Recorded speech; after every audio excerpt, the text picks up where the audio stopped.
Welcome, Quality Control Managers. My name's Renee. And my name's Greg. Welcome to the Quality Control Collective. Today we just wanted to have a quick conversation about getting behind on inspections and closeout documents. Don't do it. Please don't do it. We have been hired more times than not to be cleaners and to come in when projects are in trouble, and a lot of times that means in the back quarter of the project.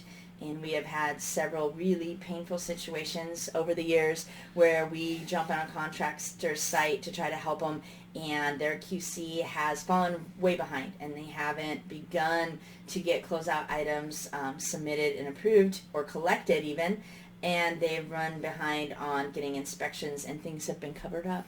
Yeah, the inspections is a really hard one. We've as Renee said, we've been brought in before, and we were on one project where they didn't close out rebar inspections, and they had to write additional warranties because there was no way to prove that anything had been corrected. Elevators were installed, and they didn't get the deficiency signed off by the inspectors, and your inspectors could be anything from county, city, state inspectors, state elevator inspectors, third-party inspectors, All of the above. Commissioning agents. Depends on the project, They're right? all inspectors. It just really depends. You got to get those closed out. Or you're cutting into final finishes.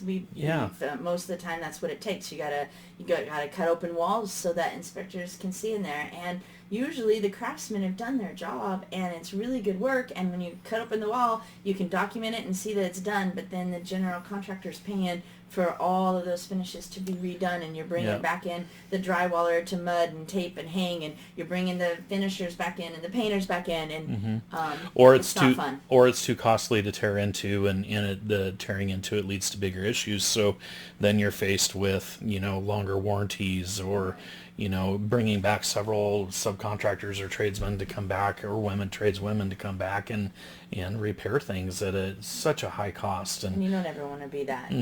No QC you wants to don't. cost their general contractor money. We're there to protect them and to keep the profits in their pockets, because if we cost them money, then that ruins our reputation. Yeah. And that's what we have as QCs. That's what gets us our next project. That's what enables us to write our ticket. So please don't fall behind. And that is all about being reactive and not proactive. Flip that. You want to be proactive and not reactive.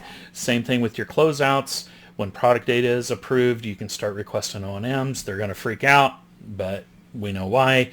When their product data is approved, you can releasing them to procure. You can ask for spare parts. They're going to freak out. You know why.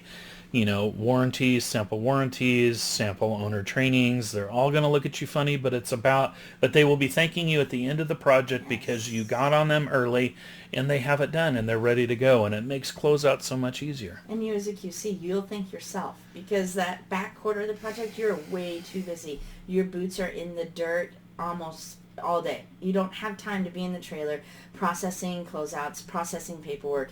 You're witnessing inspections, you're witnessing tests, you're helping to manage the red zone and the commissioning process.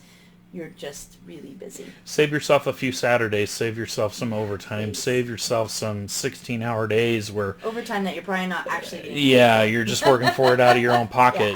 Cut your 12, 14-hour day down to a 10-hour day. I mean, any little thing helps, and We've been there. you've got some moments where you can really capitalize on a little bit of breathing room and start requesting these things. Go back and follow up, make sure that inspections are done, get it documented that's been taken care of. Let it be your mantra. Don't get behind. Yeah. Just don't get behind. Don't get behind. If you're into sticky notes, I'm sticky note queen. Just put sticky notes up to yourself. Don't fall behind. Yeah, It will really help you. absolutely. And we hope these tips and tricks have been helpful. If they have, give us a like down below. Follow us for future tips. Thank you, everybody. Hope you have a wonderful day. Have a good day.